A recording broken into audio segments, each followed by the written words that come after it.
சட்டத்தின் முன் அனைவரும் சமம் என கூறும் விதி எது?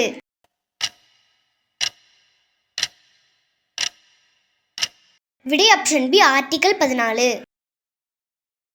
இந்திய அரசியலமைப்பில் மொழிகள் குறித்து கூறும் அட்டவணை எது?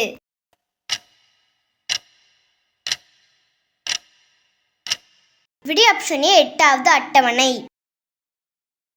தமிழ் எந்த ஆண்டு செம்மொழியாக அறிவிக்கப்பட்டது?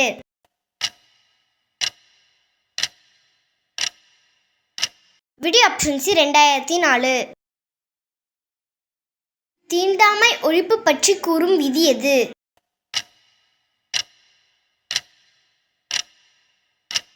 விடை ஆப்ஷன் டி ஆர்டிகல் 17.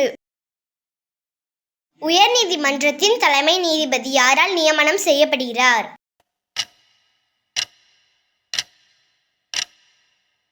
விடை ஆப்ஷன் பி குடியரசுத் தலைவரால்.